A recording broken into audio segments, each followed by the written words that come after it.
What is the standard, I guess, to go into an elementary school? Because this is going to provide a chilling effect to parents in the school drop-off line. We're going to go, we got to go, whether it's a school, a church, or a hospital. Name another law enforcement agency. Does the FBI have those requirements? No. Does DA have those requirements? No.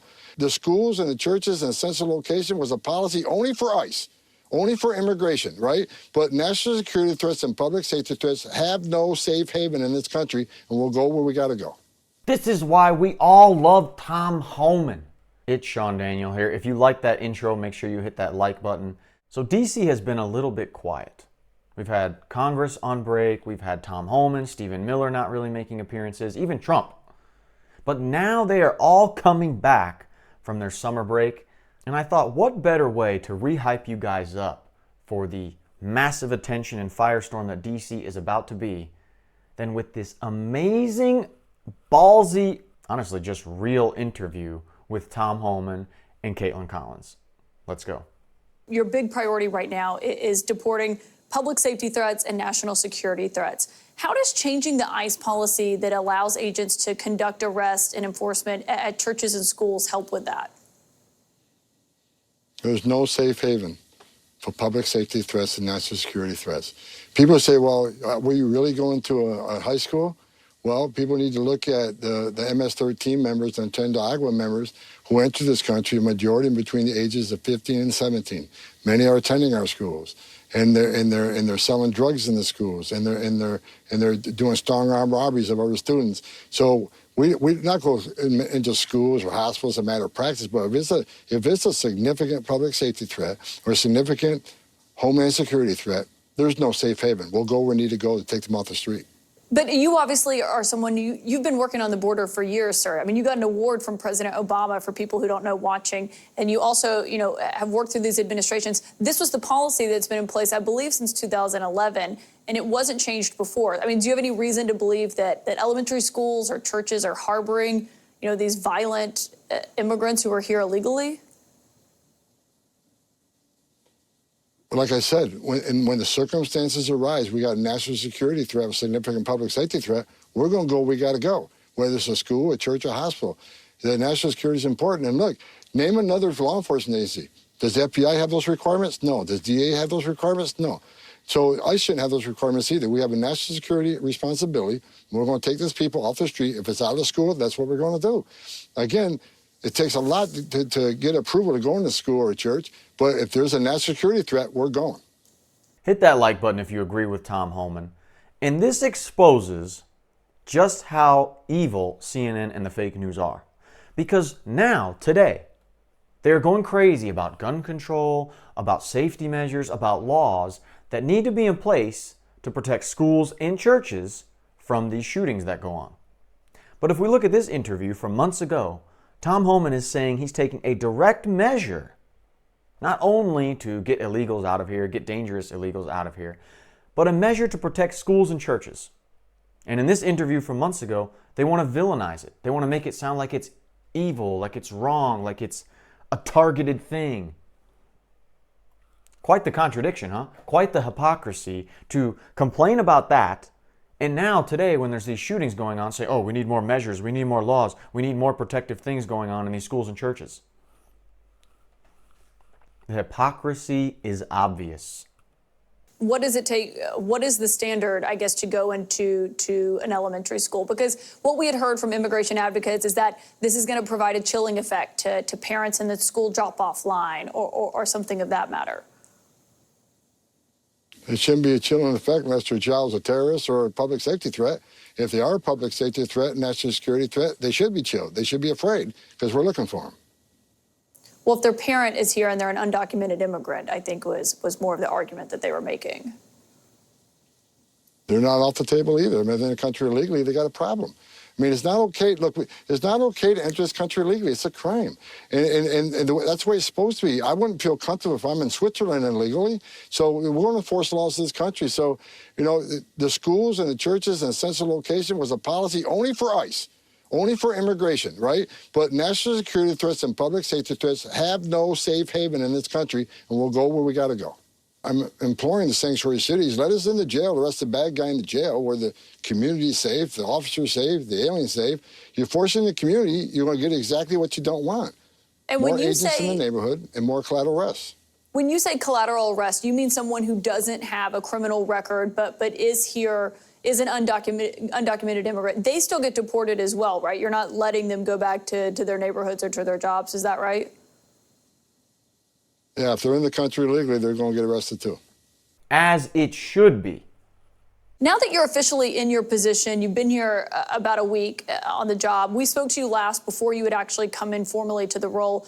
Do you have a better target number for how many people you want to deport overall? As many as we can. My goal is, I think success is removing every criminal gang member out of this country, every public safety threat, illegal alien out of this country, every child trafficker, illegal alien out of this country. Then that aperture opens, right? We got 1.4 million illegal aliens in this country who had due process at great taxpayer expense. They were ordered removed by a federal judge and didn't leave. They became a fugitive. They're next. So we're going to keep opening that aperture and enforcing immigration law. And I'll implore those in the country illegally, those who don't have a final order, those who have not been ordered by an immigration judge, if you're in the country illegally, you should leave. Because if we have to formally deport you, you can face anywhere from a 5 to 20-year bar from ever coming back, either as a student, a visitor visa, a tourist visa, or be petitioned by a U.S. citizen child. If you're in the country illegally, you haven't been ordered deported, leave and come back the right way, because there will be other opportunities. You're talking about going after public safety threats, national security threats first, but you just said the aperture is going to widen, meaning the scope of the people you're going to go after. How long do you anticipate before you're in that next phase where the aperture has gotten wider? Very soon. I mean, sanctuary cities are making it very difficult to arrest the criminals. For instance, Chicago, very well educated. They've been educated how to defy ICE, how to hide from ICE. And I've seen many pamphlets from many NGOs. Here's how you escape ICE from arresting you. Here's what you need to do. They call it know your rights. I call it how to escape arrest. There's a warrant for your arrest, and they tell you how to hide from ICE. No, don't open your door. Don't answer questions. Okay, you can call it know your rights all you want, but there's an order for their removal. They've been ordered removed by a federal judge after due process at great taxpayer expense. They need to go. But if we got to play that cat and mouse game, that's what we're going to do till every one of them gone. Notice he brought up Chicago, and notice that Chicago is still giving the Trump administration issues by not being willing to work with ICE, first of all, and now with Trump saying he's going to bring the National Guard into Chicago, you have Governor Pritzker of Illinois saying that we don't want you here, don't come here, we're not going to work with you. So it's interesting that that issue has still been going on since this interview all the way to now, with Chicago and these people not wanting to work with ICE. In terms of how you're messaging this, obviously you've been speaking publicly. We know that officials were told to be ready to be in front of the cameras. Agents were, that they could be around when these arrests were happening. We saw Dr. Phil was along and embedded with one of your teams. How much thought are you putting into making this kind of a made-for-TV moment in order to publicly message or whatever your strategic goal is here? But the message I'm sending is that we're going to force immigration laws in this country. If people don't like it, then they need to change the law, because ICE isn't making this up. We're enforcing laws enacted by Congress and signed by a president, but we're doing it in a smart way. The Trump administration in the beginning says we're going to concentrate on public safety threats and national security threats are out of the gate. The worst first, and that's what we're doing. But like I say, as we go on, we're not going to say it's okay for 1.4 million illegal aliens to ignore a judge's order to deport. So they're going to be next. And we're going to keep opening that aperture up. So we're sending a message. It's not okay to be in this country illegally. It's not okay to enter this country illegally. It's a crime, and there's going to be consequences. Do you have a number of how many people you'd like to have deported by this time next year? I don't have a number. As many as we can arrest and deport. Okay, but no firm number. We're going to enforce the law. If they're here in the country illegally, they got a problem, and they're not off the table.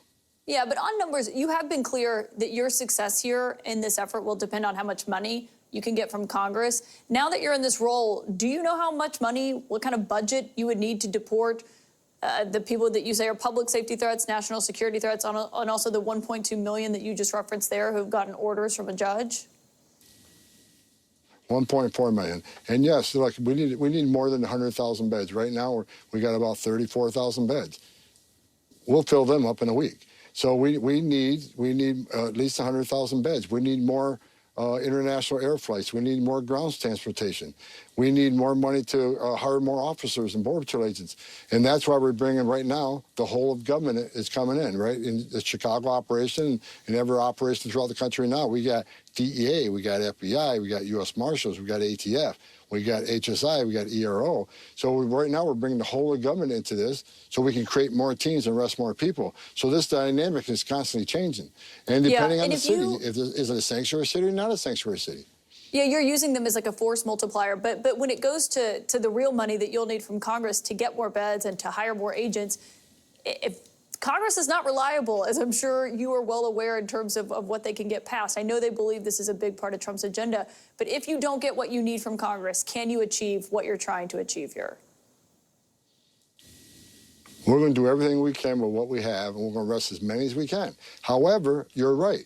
We can be more successful if we have more money, if we can buy more beds. Because every time we arrest an illegal alien, we just don't deport them that day. We have to detain them for a few days or a few weeks to get travel documents, get landing rights in their home country. So the more money we have, the more we can do. Well, how many deportations exactly have they been able to do since then? Well, in June, they did about 18,000 deportations, the highest so far in the Trump administration, according to ICE internal data. That's less than 1,000 a day. That's around 600 deportations a day. And if you take that highest rate per day over a whole year, that's only 219,000 deportations in a year. And if you take that number and put it over a 4-year span of the Trump administration, you would only deport 60% of the 1.4 million people that Tom Homan is discussing who already have orders of deportation. That's without even touching the rest of the illegal people in the United States, whether it's 5, 10, 20 million people. So not the greatest rate so far. And on one of the things that we've been seeing is you're publicly talking about this first week. You know, I saw the numbers that ICE put out tonight that we started asking you about. We also saw this video last week of something you told me was going to happen using military flights. This is a C-17. It's flying about 80 people back to Guatemala. The flight cost from El Paso for that is about 252,000 numbers based on an estimate we got from the government today. Do you think that's a better use of taxpayer money than a chartered flight, which would cost closer to, I believe, $9,000? Well, it's a force multiplier. We got a lot of planes flying every day across, mostly to Central America and South America. So they're adding a resource to us. So again, the cost of this operation is expensive. It's expensive to enforce the laws and protect our national security, but I don't put a price tag on securing that border. Once we secure the border, we show consequences. The number is already down. We had like 500 crossings in one day. Compare that to 10 to 12,000 a day under Biden. Right, 500 but why a is it day. better to That's use one of a the lowest I've seen in my military 34-year career. But why is it better to use a military plane that costs so much more than just a chartered plane, which is what was happening before? Charter planes are still running at full capacity. This is just an added thing, and they can put a lot more people on a plane rather than they can make a long distance, such as going to Colombia. We'll use them for European removal. So it makes sense to fill that plane up with a lot of people and get them moving. Again, it's an added asset because our air contracts now are full, 100% capacity. So as we add more flights, I'm sure we'll add more charter flights. But right now, DOD is working with us on the border, building infrastructure, obedience and denial. They're down there putting razor wire up, and they're flying planes. Okay. They're also going to probably do some ground transportation. We're going to use DOD. That's why context matters. The military flights are an add-on. It doesn't mean it's the main way of doing things. It doesn't mean it's the cheapest way of doing things. But she will never mention that. Every time that they will run that headline, even now, they will never say that it's an add-on. It's an extra thing they're doing. It's not the main way they're transporting people out. Then it makes sense. But if you see the framing from CNN, like, oh, it's so much more expensive, you think, oh my God, every flight is that much more expensive. And the Trump administration is like, screw that, we're doing the more expensive way. It's not the case. It's just an extra additional thing because, according to Tom Homan, all the normal charter flights are fully booked and fully utilized. It's Sean Daniel here. Thank you so much for watching. If you want to see another CNN takedown by a MAGA genius, but this time quirky but yet intelligent Stephen Miller, check out this video right here, and I will see you there.